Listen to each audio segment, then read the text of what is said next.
from someone. All right. Yeah, I don't know if it's. Yeah, I think it Sounded like is. a yoga studio. Sounded kind of nice, honestly. Yeah, I'm telling you, I got to put soothing music on for my dogs while we talk it up in here.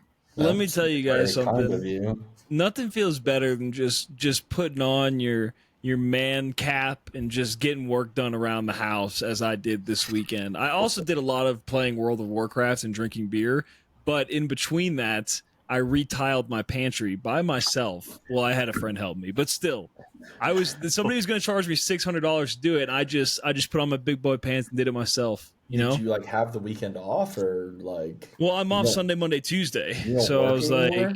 I was like Sunday I'll lay, or no, Monday I'll lay everything. Tuesday I'll do the grout, and boom, here we are. So I'm proud of I'm you. kind of somewhat of a handyman. Is kind of the deal. Is what I'm You know, saying. as far as like being like a man goes, it's great that football's back, and it's great that the Saints are good. Anthony, I just wanted to, y'all are We solid. got we got a Yeah, few weeks to really you digest that. look So good. we're You gonna keep look it. good. I'm very pleased so far, but I was not gonna mention anything about the Saints until we got a little deeper in the season. But hey, we'll keep riding this train as long as it Okay, goes. I'm a Saints fan now because the Dolphins don't have a quarterback anymore because he's too Yeah. busy trying to figure out his ABCs and like Ooh, Yeah. learn that's his left heavy. and right That's heavy. again. That's heavy. I feel for him for Yeah, sure. I do too. All right. Well, ladies and gentlemen, welcome back. It's Totally Biased Music with Blake, Anthony, and Trey. And today we are reviewing 2001 by Dr. Dre and Alien Romulus. So a brief Apple Music intro for 2001. On nearly every song on his 1999 album 2001, Dr. Dre finds new ways to make an argument for his own importance in hip hop. There are ways he has changed since his early days, and very important ways he hasn't. For those who doubt him, he and his collaborators have no shortage of choice words. A multi-platinum smash, the record served as a reintroduction to the NWA and Death Row legend after several years without a major musical statement. Its most ubiquitous tracks are larger-than-life exercises in self-mythologizing, grounded by the hardest beats Dre and his team could cook up, and verses from guests both young and hungry and seasoned and formidable. So I picked this album because, like I said, I wanted to start bringing some old school albums, some classic albums that we may not all be super familiar with, to just kind of talk about their impact and kind of where those artists have gone and what they've done. And I have not listened to 2001 all the way through, like up until now. Obviously, I cherry picked a number of songs, but the one of the main reasons I brought it is just to show, for those that don't know, those who aren't super familiar with Dr. Dre and old school hip hop, that Dre is very much a facilitator, right? He's very much, there's not a single song on here that's just Dr. Dre. There's a litany of features from Snoop Dogg to Eminem to everybody in between. So this is kind of like a nice showcase. I think it's a better album than The Chronic because the production had grown to this point. But you can really see how he just facilitates and puts together an album here and showcases a lot of different artists, a lot of different types of hip hop music. So thought it was a fun ride. Thought it would be very interesting to talk about. It's about 70 minutes long, so it's a pretty hefty album. But yeah, Trey, what did you think, Mister Where's Detox? Which is a good question. Thank you. I'm glad you shout out my name every time this week, and it makes me feel like I'm funny. So I appreciate that boost of confidence. Of course. I had probably listened to this front to back in passing, maybe one or two times, but never sat down and really paid attention to it. And what I always forget about Dr. Dre is just the amount of people, like you said, he's a facilitator, the amount of people that he's facilitated. Like his roster's unreal, right? You got It's crazy. Tupac, Snoop Dogg, Eminem, Mary J. Blige, Nate Dogg. Did I say Yep. Snoop Dogg? NWA. NWA, right? Corrupt. Like all of the people that are on this record are people that he went out. Big one, Exhibit. I forgot that Exhibit's a Dre guy. And then you kind of fast forward to 50 Cent in a way. That's kind of Eminem's thing. And then you fast forward to nowadays, you have Anderson .Paak, you have Kendrick Lamar, the greatest rapper of all time. You have all of these other he's done this for 30, 40 years now, right? Yeah. What is 30, legitimately almost 30 years. 80s, yeah. Yeah. So this I think is probably obviously his strongest solo record where, his name's attached to everything, but the beats throughout this are just fantastic. They're signature Dr. Dre. The features are great. I guess Hitman is like kind of like a co-producer, right? Yeah. And Dre's like actual verses are pretty good for the most part. Some are a little, and then I went to the store and then I needed some more. So now I'm gonna go and get me a whore. Those are the ones he Like, wrote by himself that weren't ghostwritten. The guy's not a lyrical mastermind, but he's a fucking maestro of the MPC and can recognize talent anywhere better than probably anyone else. So I really enjoyed listening to this and enjoyed like kind of hearing him get to flex his own thing. Yeah. So 2 things before we go into Anthony's. I do want to say, so some of the ghostwriting credits on here for Dre include Eminem, Jay-Z, Hitman, and Royce da 5'9". So obviously a lot of people helping Dre write his stuff, but also, and we'll get more into this later, but man, the production on this album is so fucking good, dude. It's so like, it's the best outro for 90s hip hop you could possibly have. It was like such a good transition. But we'll get into that later. Anthony, what did you think? So this is my first time listening all the way through. You talk about cherry picking from this album, and there's a fuck ton of cherries to pick from. So like, there's a ton of recognizable tunes on here. But I enjoyed, finding out about some of the ones I had never heard of before. And we'll talk about them a little bit later. But I mean, Dre's influence in hip hop is everywhere. The fact that he's stayed alive up to this point, just his feelers are in every direction. Starting from the West Coast, migrating eastward. And now people likely are lining up at the door to try to get a beat from him, right? Back in the day, that was like such a calling card, was to say, I'm rhyming over beats by Trey, and then here come headphones down the line, which, did y'all ever own a pair of Beats by Dre? I still have a pair of them, actually. Yeah. I got a pair of they're like the Buds. They're great product. Yeah. I have liked Buds, but I take mine, because my new headphones are too nice. I don't take them to the gym, so I take my Beats to the gym because they're over ear, so like they get sweaty. What kind of headphones did you get? I got some Bose headphones. By the way, guys, if you're going out and looking for a new product, a new listening product to listen to podcasts, music, whatever it may be, you cannot pick a better brand than Bose. Go out, get you some Bose. Trey, how do you feel about Bose? Bose. They make headphones. The actual slogan. Okay, sorry to derail you, Anthony. Perfect. No, as far as Dre goes, I'm glad Trey brought it up because I was going to mention it too. Obviously, you're there for production, you're there for backbeats, you're there for sampling. Not so much his rhymes, but that's where the homies come in. I think there's a lot of songs that are like elevated through other folks' vocals, but alone, if this was just an instrumental album, which I think that exists somewhere, just pure instrumentals of this, it'd be great, all the time music, right? So without the skits, I would say, but we'll talk about the skits later. But for now, great listen. I'm glad you brought it out. I just don't get what they were on with this skit shit for like a whole decade, dude. Yeah, and then some, like even into the Eminem era, it's like And the most frustrating thing, we can talk about this in the negative side, but like the most frustrating thing about the skits is it's not even like telling like a real story. There's no narrative. Like, no, yeah, we was just nonsense. like fucking some people at the club. Here's some girls that are moaning. Yeah. Well, and at the club, I do love that they do have yet another like pornographic sexual skit, which on every 90s album we have done, there has been a girl getting fucked or like some porn thing or some moaning. Like it has to be on every album. Just let everybody know, like, by the way, we fuck bitches, if y'all were wondering. And we were like, we know. You don't have to talk about it all the time. Right. Like, you're already rapping it. I already caught that part, Yeah. Half of it makes me think, like, from the girl's perspective, like, you're signing on to put this out there, but there's no credits for them. They should get credits on these skits, right? They should. Featuring whoever. Miss Rocket's a solid credit, though. All right, well, let's who wants to kick it off? Let's let Trey kick it off. Okay, Trey. No, all right. Go ahead, Anthony. All right, Yeah, Anthony, you lead us off. Yeah, so I like to go first every now and then when it comes to hip hop, and Blake keeps picking these classic albums because I have albums in my back pocket ready to go, but we'll save them for another day.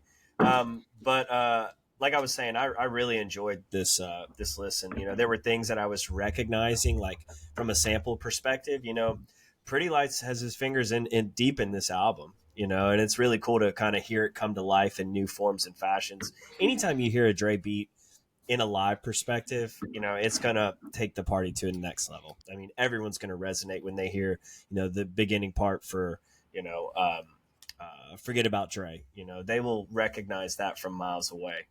But, um, but yeah, like I said, I had a really good time. And I want to start with my honorable mentions and then we'll go into my top tracks just because there's some things that I really want to address before I forget it. You know, two honorable mentions I want to lay out are The Message. You know, The Message is a really deep and dark track to close out this album, which has a lot of energy. You know, I had no idea about Dr. Dre's brother being murdered or anything along those lines at all. But for him to write a song that's basically him, you know, kind of having a conversation with God, you know, about why or about just the loss of his brother, I think is super powerful. Um, Especially when you have this album with a track like Pause for Porno on it. You know, it's a big dynamic there. But like, Yeah. I'm glad he ended on that note and not the girl wiping cum out of her eyes. So, so the message I want to shout out, Murder Inc., the Halloween sample in that track is fire. Yes, So dude. fire. So good. And then Explosive and Big Egos, you know, that's the Pretty Lights takes those tracks to another level too. So just love those samples. But into my top tracks, you know, there's I mean, three notable bangers on here, so I'm just gonna group them together. Forget About Dre, Still Dre, the next episode, you know, likely the singles. Do you know the singles off this album? Were there singles back then? Yeah, so there was a number of singles. So there was Still Dre, Forgot About Dre in the next episode. Bam. Mm-hmm. And then other tracks were not officially released as singles, but received some radio airplay, which was Fuck You, Let's Get High, and What's the Difference in Explosive. But yeah, Gotcha. those were the singles. Gotcha. So, I mean, those three are bangers, you know, from a beat standpoint, from a rhyme standpoint, from a collaboration standpoint. So those three are looped into my top three. And then one other one I'd like to mention is Housewife. You know, Housewife, I feel like everyone's heard that term, you know, you can't turn a hoe into a housewife. But I never knew the origins of it until listening to this out. And I'm assuming it comes from this song. If not, he got it from somewhere else or somebody got it from somewhere else. But I really like that song, man. The sick flow to it. I hate that song ends with a skit buried into the track. Like there's a couple points in this album, there's a skit buried in it, and I'm like, oh, you could have done something. You could have just not. Yeah. That's the real angle is you could have just not.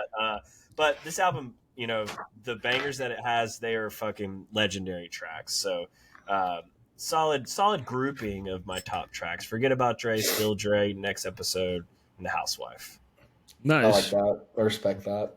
Just as a very pro woman podcast, I just want to say that we have no desire to turn a hoe into a housewife. We'll marry you just as you are. Thank you. You can be a hoe if you want. You can be a hoe. Ruin my life. You can be a housewife. You can be both. You can be neither. Either way, come over. Pick whatever works for you. Yeah.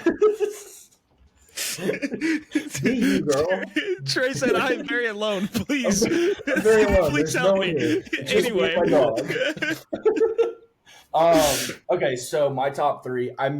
I kind of wanted to try and stay away from Forgot About Dre, Still Dre, the next episode, because I feel like those are kind of, in a way, like obvious. I mean, those tracks are just absolute classics.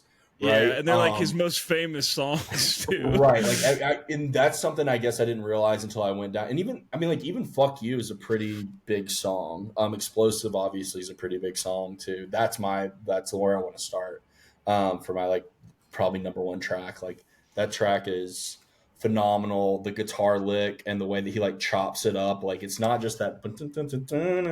Like later on, he takes the high notes from that and like chops it and loops it to make I think this is what he's doing, like to make like the mid range of the song. It's really cool. It's like a very like Dr. Dre production technique. So that's up there. Also, like R.I.P. Nate Dogg, like that guy's voice is so smooth. It's so good. It's like a whipped butter on a nice piece of sourdough. Yes, like dude. it just fucking like it just works. So iconic, man. Nobody sounds absolutely. like him either. Yeah. Also, shout out to Corrupt across this album too. Like Corrupt has some really really good verses. My second probably favorite track is "Let's Get High." I love the song. Love the idea of, just like kind of what it's all about. Smoking a little weed with your boys. The beat's kind of hype. It's fun. And then I actually am going to go back on what I said earlier. And I'm going to put Still Dre as like the number one track. Like that song just, it's timeless, dude. It was the Super Bowl track, man. Like, yeah, exactly. And like it's worked for him in so many different phases of his career too, right? Because like Dr. Dre's kind of been this guy where, he slipped away a little bit because he got in some like legal trouble and did some things, whatever. And then he comes back. And then he like kind of stepped away a little bit, let Eminem kind of take his place as like the guy. And then he like comes back around with like Beats headphones, like all of a sudden he's back. And then producing Relapse and helping Eminem produce Recovery and a number of things like that. Swole as fuck too. And Swole, he comes back and he's like, "Yo, I'll body your ass. I can play in the NFL right now." Yeah. And then he comes in, he produces Good Kid, Mad City, right? Like he produces, helps produce To Pimp a Butterfly in some ways. Yep. Helps promote who's arguably the greatest rapper of all time, Kendrick Lamar. You don't have to keep saying that. Like I know, but I know you're trying to bait me. I know you're trying to bait me, and I'm not going to engage. Really, because you're engaging with it right now. But no, like for real, like he obviously had a huge impact on Kendrick's career. And then the Super Bowl, like what an incredible accomplishment for that Super Bowl to be in LA. And he's still Dr. Dre. He still is like the head honcho and arguably like the biggest name in the history of rap music. So he pushed to that. And like, look, man, there is not, and like I know I'm biased, but there's not a better Super Bowl halftime show ever, in my opinion. I agree. It was the best. The production wasn't over the top. They sounded great. They picked the perfect songs to play. Dre and Snoop together playing this song. Dre saying "Still Not Loving Police." So classic. And Snoop crip walking on stage. Smoking. And then M coming out 50 and playing Cent hanging upside down by his 50, feet. Like it was just it was so iconic, dude. And like that wasn't gonna happen without Dre pushing for those people to be there with him. So huge fucking respect for him. And he went out on a limb in a lot of ways. I mean, like the "Still Not Fucking with Police" track, you know what I mean? You're still loving police track or line. That's not exactly what the Super Bowl wants to see. That's not their target. That's not the NFL's target demographic. It's changed a little bit over the years, but they still don't want to hear things like that. And like I'm sure made the artistic decision, like I'm gonna do this. Right. For all those reasons. Yeah. I was gonna say if he does it, people will latch on to that fact that he changed the lyrics, Right. Because they did it with Kendrick, because he said he skipped the line, "And we hate Po-Po. Want to kill his dad in the streets for a show." He skipped it, and people were really upset about it. I mean, I don't really have a strong opinion on it. I mean, personally, the greatest rapper of all time wouldn't skip it, so that is something to consider. But like, I don't really have a strong opinion on the matter. I mean, maybe he didn't want his whole thing to be overshadowed by that, and like killing his dad in the streets faux show is still a little bit different than not loving the police. Like, there's a certain level up there. So as the greatest rapper of all time, I feel like it was a perfectly fine decision. Oh, calculated. You think it was calculated. Got it. Yeah. Oh, it's definitely calculated. Sorry. So now you're up. My bad. I have it's all right. I have obviously a ton of honorable mentions, but I'll just start running down the list. So number 3 for me is Big Egos, man. Big Egos is this beat. Oh, this is so like I wish. And we've talked about this pretty recently, I think, but like, I wish I still smoked blunts, man, because I can just picture riding around in the car, smoking a blunt, and just bobbing my head to Big Egos. The beat in this song is just quintessential 90s hip hop music. It's such a good vibe, man. It's so like, I don't know, I'm just entranced by it. Like it just sucks me in. And then number 2 for me, obviously you guys can see this coming, but forgot about Dre. You know, so Eminem's verse is crazy in the song. The chorus is crazy. And this album reminds me in a lot of ways of I'm Not a Human Being by Lil Wayne in one sense only, in the sense that like Lil Wayne used that album. There's like 5 Drake features on that album. And it was very much that was before Drake had released. Yeah, it was a platform to kind of champion him. And I feel like that's kind of what Dre did here with Eminem. Obviously, MMLP was out by that point, but it's still, or no, sorry, this is 99. So MMLP hasn't come out yet. So it's a way to kind of say, hey, this is the guy that's coming up. And man, did M fucking go crazy on that song, dude. It's so good. Was this Eminem's like intro to the world outside of like My Name Is? Yeah, essentially. Yeah, that's exactly what it was. Okay. And he does a good job, like, because the Slim Shady LP had already been out at this point. So his verses, like, you have enough of an idea of who Eminem is, but if you haven't listened to him, it's an intro of like epic proportions of like, especially, so my number 1 song is What's the Difference? And his verse in that song is crazy, but honestly, the reason I love that song so much is Exhibit's verse, dude. And like one of my favorite lines in the whole album is, what's the difference between me and you? About 5 bank accounts, 3 ounces, and 2 vehicles. Like, it's so good. Bar. His delivery is so good. It's just such a bar. And like that song, just all of them go crazy. The beat is very like, it's very West Coast. It's like a very West Coast hip hop beat. Yeah. And I think like that is the highlight of this album to me. And then obviously like my honorable mentions. So Still Dre, the next episode, you know, the typical stuff. And then Lightspeed as well. So Lightspeed is another one of those like head bobbing, alien like weird, like late 90s beats that just, like I said, man, his production, he's such a, like in his, there is nobody that produces the way that he does. And to think that these beats came out in 1999, like everything was so simple in hip hop up to that point, really. Like, I feel like this is such a catalyst and a turning point for the direction of production in hip hop music, because like you look at Ready to Die or All Eyes on Me or even Illmatic, and those beats are very simplistic. They're not complicated in the sense that in the way that these beats are, and he just takes you kind of all over the place. And I was really impressed listening to this album front to back, like 23 tracks basically. I mean, there's a few skits, but like every new beat, it was just like I found something new that I love to listen to. So yeah, that's my spiel.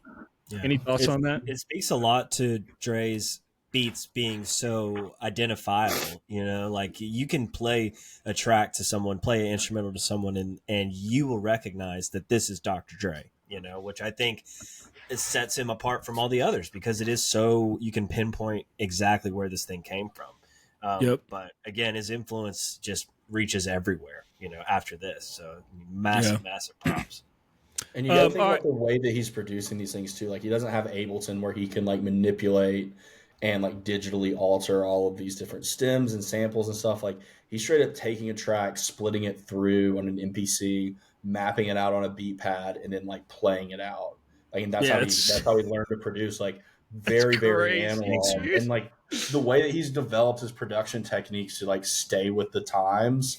And, you know, you listen to a song like Sing About Me, I'm Dying of Thirst, which I'm pretty sure he produced. Like, that track and the way that it like takes that sample and like flips it on its head and then like progresses throughout the song.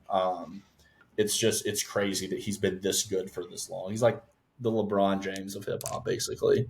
True. The LeBron James of production for sure. Easily. Because it's just, like you said, it's timeless, man. And that's a crazy longevity to have and a crazy niche to carve out for yourself to be so successful over such a long period of time. All right, Anthony, what do you got for bottom tracks? All right, bottom tracks. I won't spend too much time on it because, like I said, the skits are they are what they are, you know. And I hate that some of, like, Big Egos has a skit at the very end of that track, you know. But don't get me wrong, I love that song. But here we go. So number 3, I got Bang Bang. Really for the hook. You know, it just I'm just not a fan of how that hook is set up. It's very like falsetto kind of bang bang. You know, it's just too much. Mm-hmm. I'm not a fan. Pause for porno I have on here because it's not labeled as a skit. Like if you're gonna put this in there, Trey, if you're listening, come on, give us a little heads up. You know? Yeah, let us know what's about to happen. Throw those 4 letters at the end of it so we know we can skip it instead of a skit on there because she got some skit all over her face. That girl, I feel bad. Hey, that's solid. I had to run that one. Okay, so the last bottom track I have. Let me see if I can figure out exactly why. Oh, so I have "Fuck You" on there, not for the beat, but for the lyrics. You know, I'm just not a fan of tracks that are portrayed that way. You know, I mean, I'll let you folks listen to it out there, but it's basically a cheating song. You know, it's like I said, it just rubbed me the wrong way. I was like, oh god, Anthony's too good of a guy. He's too good of a guy for a song like this. Out there, he would never, ladies, he would never do that to you ever. By the way, he would never cheat on you so hard that he hates songs that are even about the concept of cheating. Yeah, exactly. Easily the best guy on Totally Biased Music. By the way, far. I love that song, by the way. Listen, like I said, instrumental version, beautiful, right? But like I said, this is a song that I'm listening to for the first time in 2024. You know, so like there's a lot of bias coming into my listening experience to that song. But like I said, good beat. I wrote on there. Good beat, good verses. Snoop has a fire verse in that track, but just the lyrics itself, yeah, I could do without. So and ladies, also he's great with dogs. He owns a home. He's employed. Like really, there's not. Yeah, self-employed. So yeah, with dogs at his home. Actually, that's where it ties all together. Exactly. Yeah, I'm in the. Is that all you had, Anthony? Welcome to Totally Biased Tinder ads. Exactly. All right, so my bottom tracks, I'm guessing I'll go before you, Blake. So the 17th track on the album, it's called Some LA Friends. It's not LA Brothers? Yeah, some LA guys. This song to me falls under that typical like 90s, early 2000s like rap trope where you like got all your friends in the studio and everyone like gets a go at the verse. And it's just super muddled and like not terribly enjoyable. I also have Pause for Porno on there. The last thing I ever want to just hear is just that type of thing that's happening on a record. It's just like not at no point am I like, I mean, and the worst one for me isn't even an early album. It's Mac Miller's Divine Feminine. Oh God, dude. It's like, dude, it's like these beautiful songs, and all of a sudden, it's like someone's just making a big bowl of macaroni and cheese in the living room. Yeah, why? I forgot about that. Actually, yeah, he was on some horny shit with that album, though. He was on some real horny shit. Yeah, he was. So, yeah, don't love Pause for Porno. I would pause that porno, and then the my least favorite song, which you might get surprised by, is The Watcher. No! Yeah, I don't love it. I don't love like the beat's like overly simplistic. It kind of sounds like a different like early West Coast like beat. And honestly, when I turned on, obviously the intro is a skit, not terribly enjoyable. And then when I listened to Watcher, I was like, oh no, is this album going to be like not enjoyable to listen to? And is it just going to have like the hits, which is not the case at all. Right. But that's how that song kind of made me feel. Like I didn't really like that much. I liked Eminem's part, but like everything else about the song just didn't really love. So more so don't like it, not necessarily because the song's that bad, but like the feeling that it gave me coming into the record. That's fair. And then the record just gets a lot better than that throughout. So yeah. I want to say something on track 17. So some LA homies. It was super cool to see MC Ren on this album somewhere. You know, I mean, coming from NWA, that was super cool. And there's an interesting kind of legacy with these samples from this Far Side track. I can't remember right off the top. Do you know the name of the Far Side track? I don't. I'd have to go to who's yeah, we'd have to dig and find out. But anyway, there's a Far Side track. It's PHARCYDE that takes a sample from it's sampled from that track, which is featured on this song, which is also featured in a Supervision track. So throwing it way back to Supervision, Trey. Yes, indeedy. That it's a very simple line. Again, I don't know it off the top of my head. The Far Side song is called "Passing Me By." Passing me by. Yep. Okay. So I don't know the line. What Supervision song is on? Do you know? It's called Yes Indeedy. Okay, gotcha. And it takes that kind of. I can only hear this sample from the Supervision track, which is really sped up, really high pitch. So I don't know the words off the top of my head. I'll have to re-listen to it. Anyway, there's connection within that I just wanted to mention. Nice. Interesting.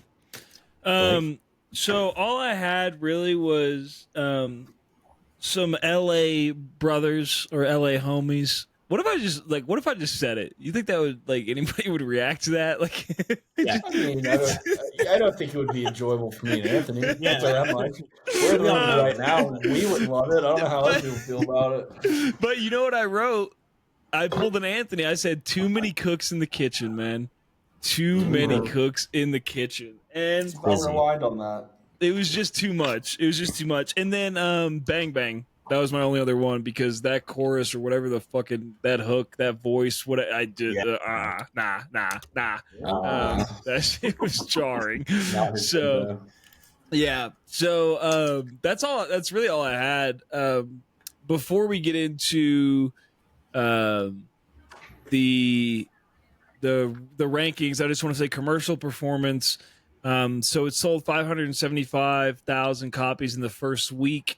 Debuted at I just clicked the wrong thing. Debuted at number 2, and then sold what looks like 516,000 more copies the next week. As of now, so it has been certified 6 times platinum. It's Dr. Dre's best-selling album, as The Chronic is 3 times platinum. Then as of August 2015, the album had sold 7.8 million copies in the United States. So obviously did a shit ton of album sales. I do not have a Pitchfork ranking, which is very surprising. I do have I got 2 guesses for you guys still, though. I got a Rolling Stone ranking, and then I got where it places on the top 200 hip-hop albums of all time for Rolling Stone. So let's start with rankings. Trey, what do you think Rolling Stone ranked it? Yeah, I feel like I should go first here because Anthony's gone first in the other things. Okay, so rankings, I'm going to guess 22.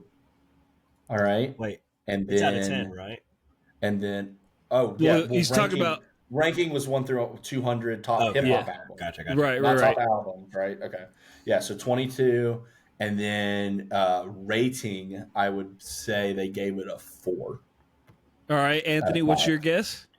Okay, so I'm going to say it's number 9 on top hip hop albums of all time. And then out of 10, let's say a 9. We'll go double 9. 9 out of 10. Nines. Well, it's said out of 5. It's out of 5. 4.5, yeah.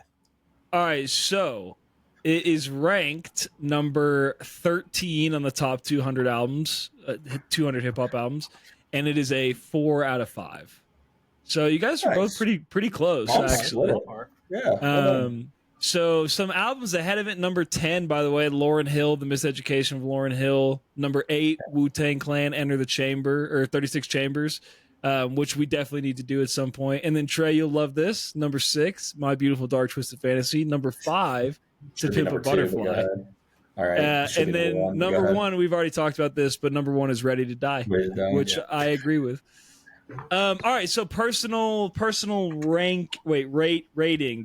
Is it ratings or rankings? What are you rating? It would be a rating because okay, personal rating would involve comparative. Right. So, but in the way that you judge an album like this, for me, you are kind of ranking it in that upper, like All Eyes on Me, Ready to Die, Illmatic, that iconic class. Yeah. So for the only reason that I rank this is I give it a 7.5. And the reason that it's not like an 8 or a 9 is because I'm kind of comparing it to those albums that I prefer a little bit more. So yeah, 7.5 for me. Okay, Anthony. So Trey, you said 7.5. Is that right? Just correct. For the record. All right. I'm giving this an 8.5. It's not. I mean, it would be higher if I found myself listening to it more often, But production aside, it's very influential, and it still touches our eardrums through all different facets to this day. So yeah, solid 8.5 from me. Nice. I'm gonna do something I very rarely do, but this is give it a 10. This is a 9.5 for me. It's pretty fucking close to a 10 because, like, man, re-listening to it, getting that opportunity to listen front to back, and I listened to it a number of times. It's great gym music, great house music, not like house music, but great in the house music. Yeah, man, I really, really enjoyed it, and I think it's phenomenal. I think the production is timeless. It's crazy how you really can't tell this was made in 1999. Some of the verses, there's so many standout verses from everybody that's featured on this album, and instant timeless classics like Still Dre and the next episode and Forgot About Dre. Those songs will live on forever. So definitely, it's almost a perfect 10 had it not been paused for porno. I think that it maybe would have been a 10. But I just got to say, man, I really enjoyed it. And, there's a lot to get into with Dr. Dre that we don't really have the time to get into, right? Like the NWA and him and Eazy-E's beef, which he mentions a number of times on this record. And I was going to talk about it a little bit, but it gets too deep into the world that we just don't have time for. But I think it was a blast to listen to, and it's good to kind of step into the time capsule and listen to something that has had such an influence on so many people. So, glad you guys enjoyed it. Hope if anybody hasn't listened to it that they go back and listen to it. But yeah, that's final thoughts from me. Any final thoughts from you guys? Great pick. Yeah, I'm really glad you picked this. No real final thoughts on the album. I feel like we kind of talked about it a decent bit, but yeah, just it was nice to kind of go back into this turn of the century type of time where you're kind of juggling a little bit as far as like what's popular in hip hop and watch Dre kind of hand the reins to Eminem, and yeah, it was great. So really enjoyed listening back to it. Yep. I want to shout out Tommy Chong with the outro track. I mean, I'm down for him being a part of this too. Does Dre ever promote like himself with weed, or is it just kind of like lingering around this lore of Dr. Dre? Because like. I've never seen a weed line, does he? I mean, there's a weed leaf on the album cover. I feel like but I mean, like, no, I'm saying like any products or any, like he's not really out there marketing, hitting that lane. I mean, you want to be a financial, mega person. I don't know. Like, I feel like he's above that now. Honestly, yeah, he's very stereotypical. I mean? I don't know. He's definitely still smoking weed, but he's still smoking weed. But he's like a billionaire. Like he doesn't even need to do shit like that. You know what I'm saying? So Snoop and all these guys, But I just figured I was like, it's interesting that he has an album called The Chronic. There's a weed leaf on this one, but like he didn't really stick his foot in the weed game. At least it doesn't seem that way. And you know what? Instead of Where's Detox, where's The Chronic 2? Because Eminem says from here on out, it's The Chronic 2. The Chronic 2 starting today. Tomorrow's new. So no, we're waiting for a Chronic 2. We don't have one, so maybe one day we'll see. Maybe one day. All right, well, let's get into rides or dies. Trey, lead us off. Okay, yeah, the song that I picked, that I definitely remember what I picked, is by a group called Jazz Boys. I'm trying out this new thing. So last week I brought a song that my friend Ryan sent to me. This week I brought a song that my friend Pat sent to me. So I'm trying to just kind of, instead of pull songs that like I've been listening to, pull songs that have been sent to me by other people, so we can discuss them. This song's called Darker Than Disco. Anthony, as far as like the hidden gems thing, we could definitely probably use this, as it has like 23,000 total listens on Spotify. It's from this group that's kind of like this like jazz fusion. Sounds kind of like Jerry Garcia on a head full of acid playing house music, in my opinion. The beat kind of builds slowly, and then by the end of it, it's just a full on dance party, baby. So curious to hear what y'all thought about it.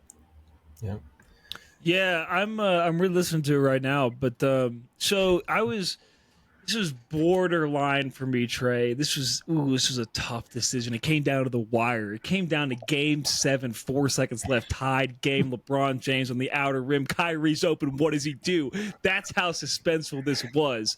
But it is a rides for me. I will say the thing that made it tough for me was it is a little repetitive at the beginning. The first minute and a half is very repetitive, but then it starts to kind of pick up. And I really, really like the sound of it. So yeah, it gets a rides for me for sure. Hell yeah, love to hear that. Nice. I will say something similar to what Blake was saying as far as like I was very indecisive on this track, literally till it ended.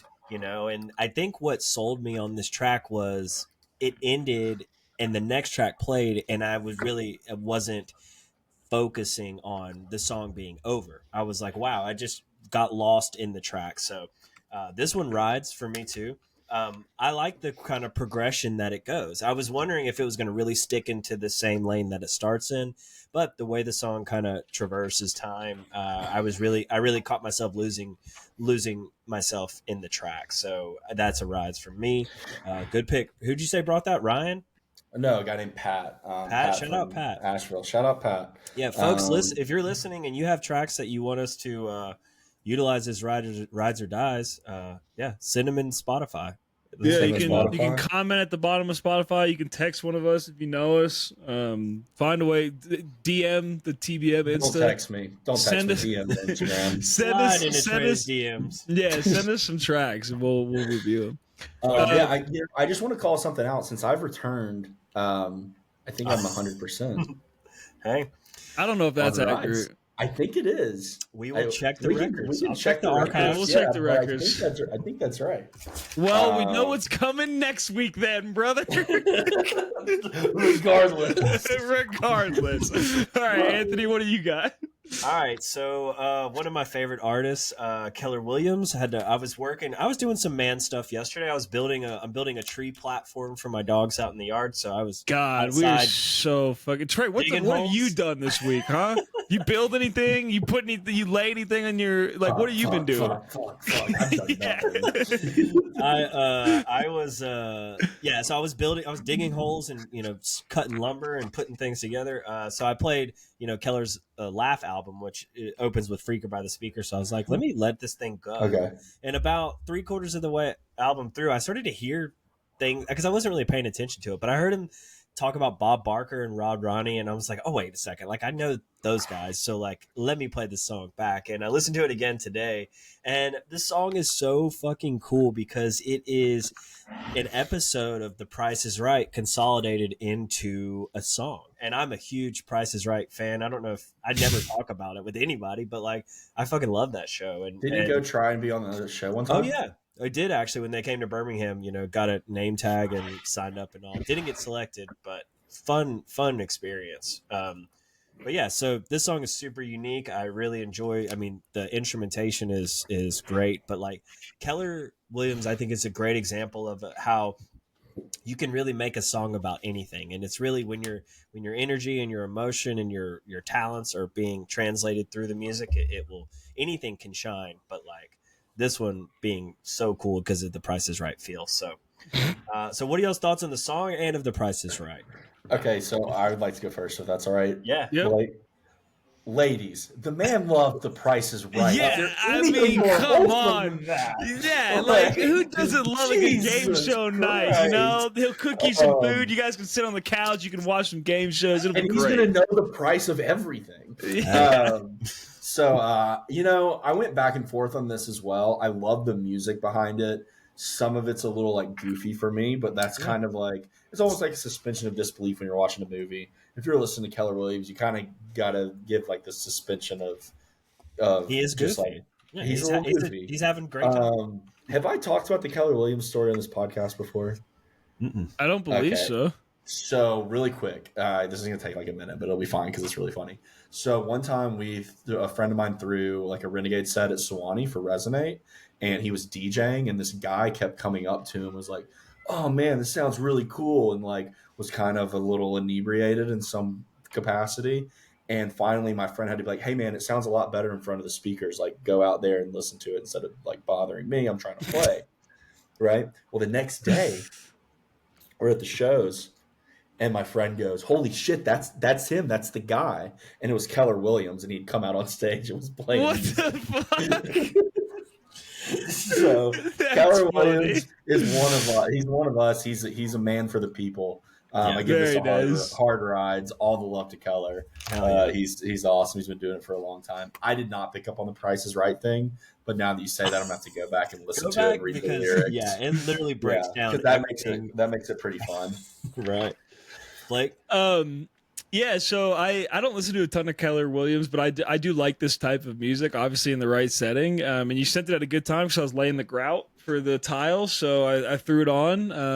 And yeah, it's a ride for me. I will say in terms of so I'm not going to go on my rant. Trey has already been subjected to this. I'm not going to go on my rant about streaming and live television and things of that nature, but I will say that I have Hulu plus live TV now. And I am a big game show network guy. I love Family Feud. I love Wheel of Fortune. Price is Right. Jeopardy. Jeopardy. Old show. Supermarket Sweep, which made a comeback recently. They have new Supermarket Sweep. I love game shows. I did not know this about you. Yeah, I will sit and like it was so funny. Amanda the other day, she was laying down for bed, and I turned on Family Feud, and she goes, I don't want to watch this. Like, can you put on something else? And I was like, all right, fine. And then like he had asked a question. She's like, actually, hang on. She's like, let me see what the answers are to this. And then we watched Family Feud for like an hour and a half. So, hard rides. Let me drop some knowledge on you, Blake and Amanda. I apologize, but you may get a lot more game shows in your near future because there's an app's called Pluto TV. All my dogs, giant fans and supporters of Pluto TV.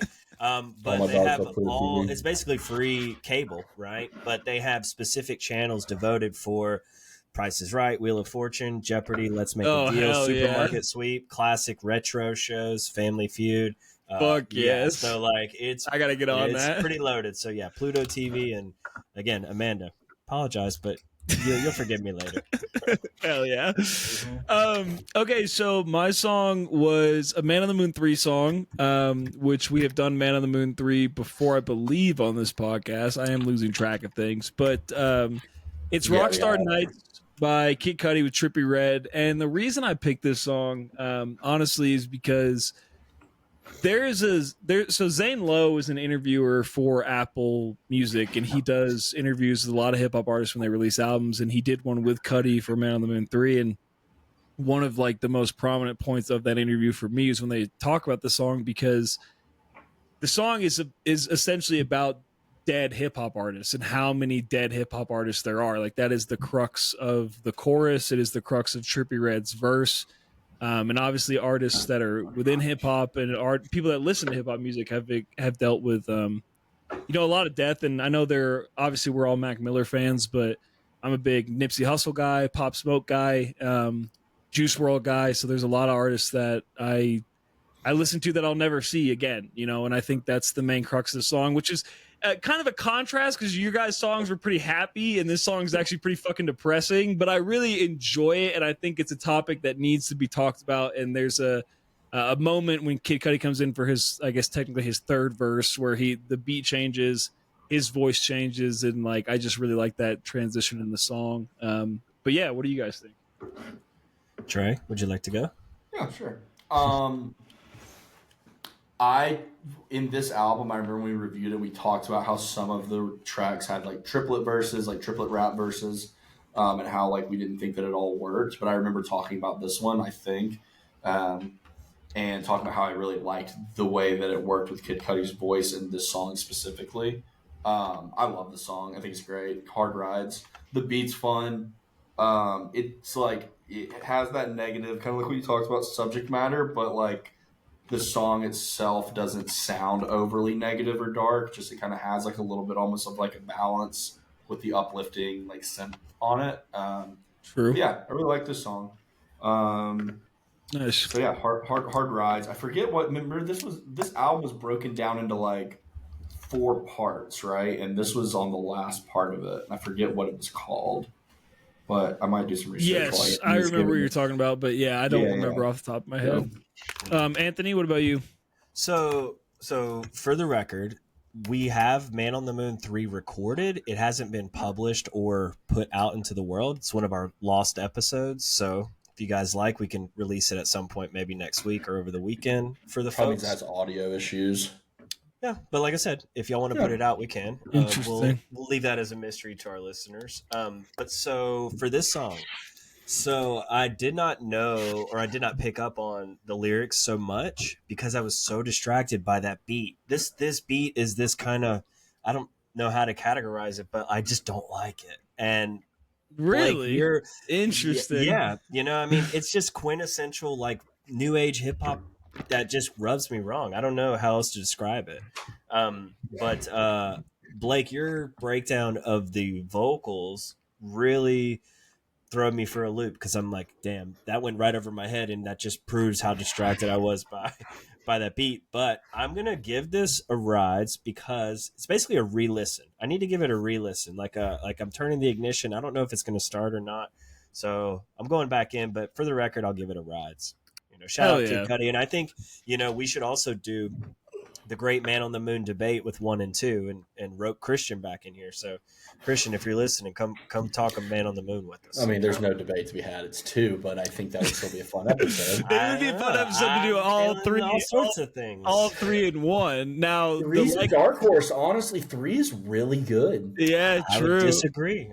And the likelihood of actually getting Christian to show up for something that you planned in advance, now that may be difficult. But if you can get him to, then maybe we could loop him into dodging this. That like a bullet in the Matrix, baby. All right, so that was Rides or Dies.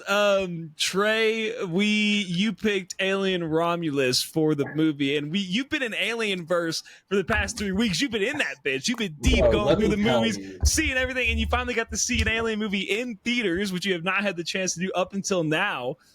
So what are your thoughts on Romulus? And if you want to touch on the other Alien movies, you can, but like, we could make that a whole aside and go way deeper if you want to. But that would be great. After we reviewed Alien, that was last week week before last. Last week we did Dewey-Cox.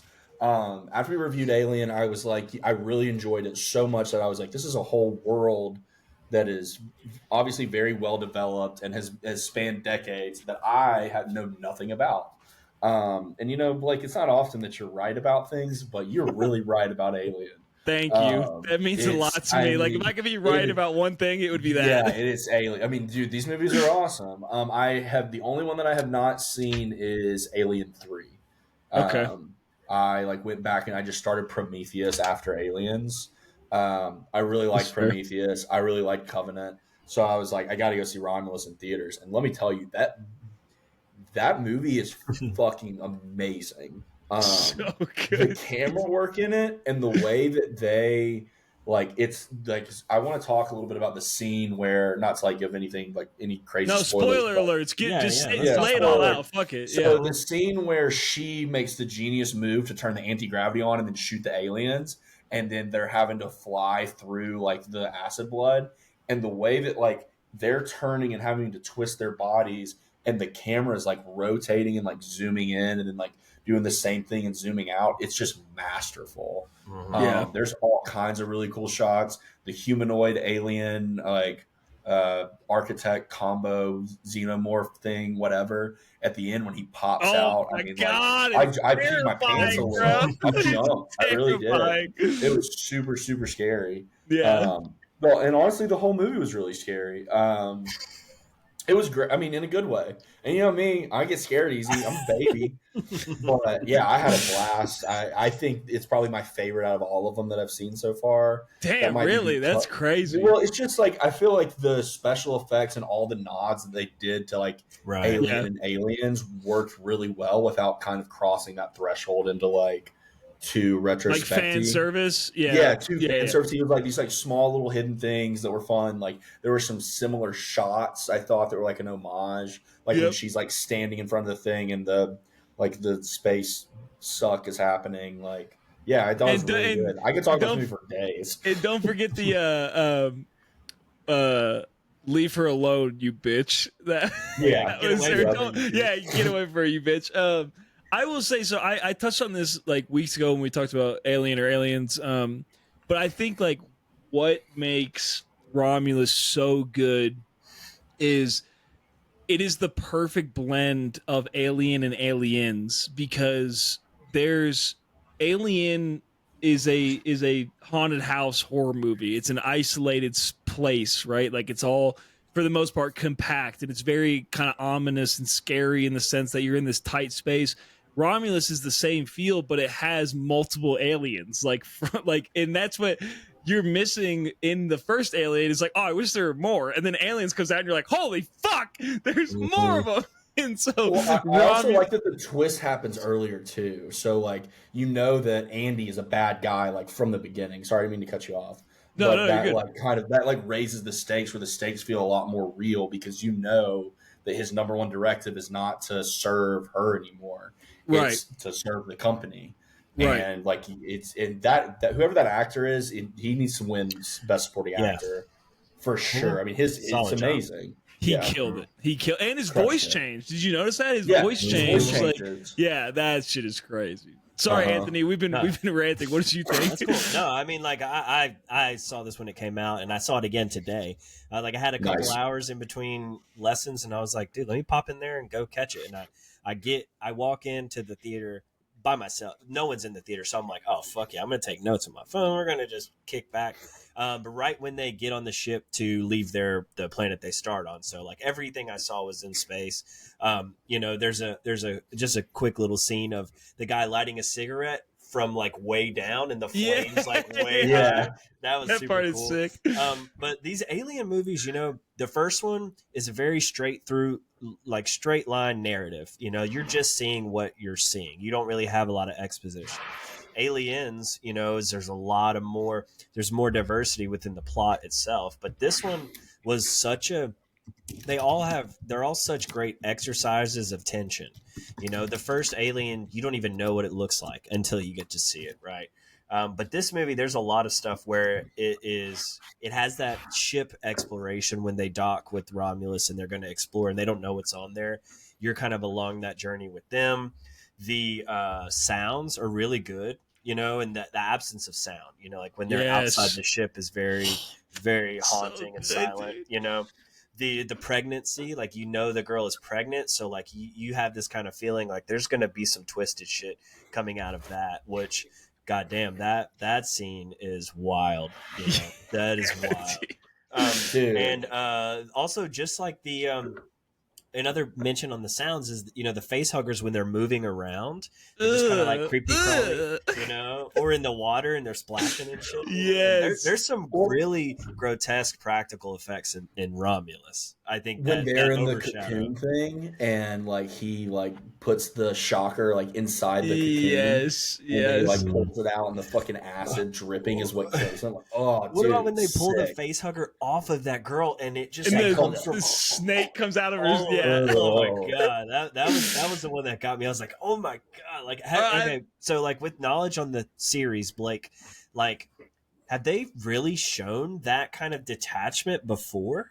They have in Covenant, I believe. Trey watched Covenant more recently than I did, they did in Covenant. They don't show it as it's like not as graphic or it just shows like that there is a tube that's in there. Yeah. Okay, gotcha. It's like being on the mouth. You know what I mean? Gotcha. But like, the cocoon thing was new. The cocoon thing, like you didn't even know that was a state of xenomorph until wow, gotcha. Right. Yeah. And I do love like that scene where he raises the temperature up where all the face huggers are and they're like, okay, we have to get through this area. Like that scene is it's such a masterful piece of like tension building horror. Like the thing about the horror here is there are some jump scares, but the overall horror is just the tension that is building in every scenario that happens. Like the door getting stuck when the facehuggers are dropping into the water, or them trying to walk through,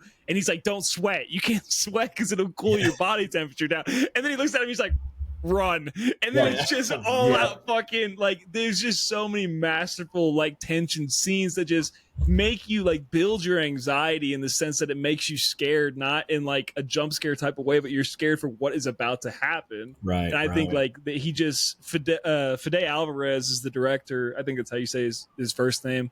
But so good, and congrats to him. And I hope that it encourages them to let Ridley Scott finish his prequel trilogy. And Trey has now seen Prometheus and Covenant, so he may be on the finish the trilogy train. But there's a piece of that story that is not finished. So I hope that they allow him to finish it for sure. Yeah, I would think that they would. I mean, this is getting some great recognition, and like, it's it made $350 million. Yeah, exactly. It'll definitely push the franchise wherever. And there's a ton of. I mean, there's a handful of other things that are coming out, through different platforms. But yeah, I agree. Let Ridley do his thing.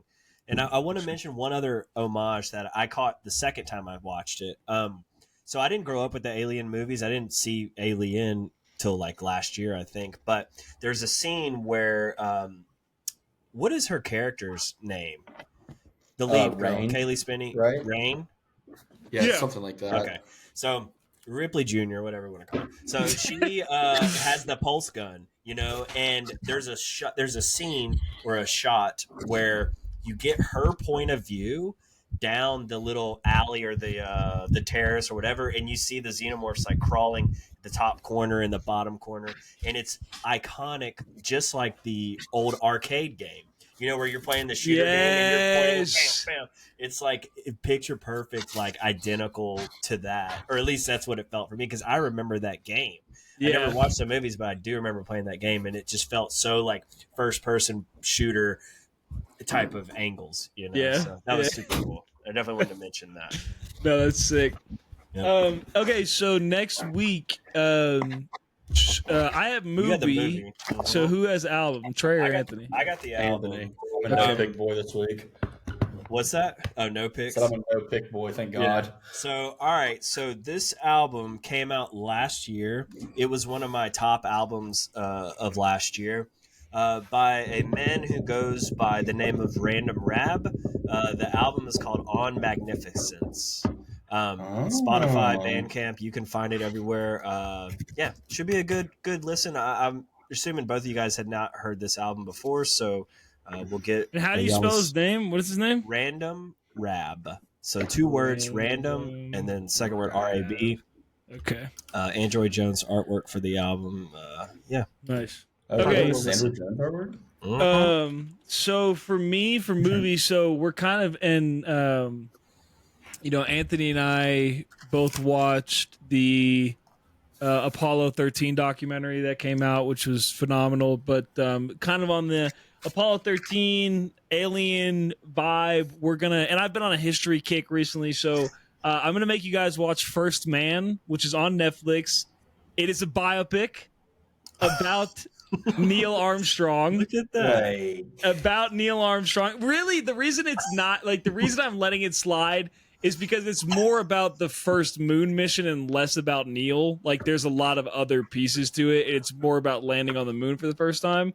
But here's a recommendation. If you guys can, watch this movie, 1, in the dark, but 2, with headphones. Because the sounds in this movie are crazy. And there are very interesting aspects with the launches, the preparations, being in space, things of that nature. I don't want to spoil too much, but if you can either do a really good sound system or listen with headphones, that is the way to do it. So it's on Netflix. First Man, Ryan Gosling plays Neil Armstrong, which makes it even better. So that's my pick. Now, I want to say this, Blake, before we sign off. It's a long movie.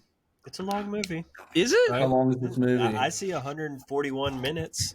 It's a long movie, Blake. It's a long movie. It's 2 hours and 20 minutes. That's average. 2 hours and 20 minutes is average. Pretty long for a biopic. That's average. But it's got the boy Ryan Gosling in it and Claire Foy's in it. Oh, it's over. I'm down. Yeah. Let's go. Oh, yeah. I'm gonna finish it for sure. So I just had to mention the runtime. I had to mention the runtime. All right. So next week we will see you guys there. If you stuck around, I hope you enjoy. Also, if you made it this far, please hit the follow button on Spotify because we need you to follow us on Spotify, man. That's where all our shit drops. Unless Anthony goes rogue. Who follows us within the next week and sends me a DM, I will personally Venmo you $1. There we go. There's your financial incentive. There we go. Be careful, Russian trolls. Yeah. All right, guys. It was a blast. I will see both of you in a week, and everybody else, we will see you in a week.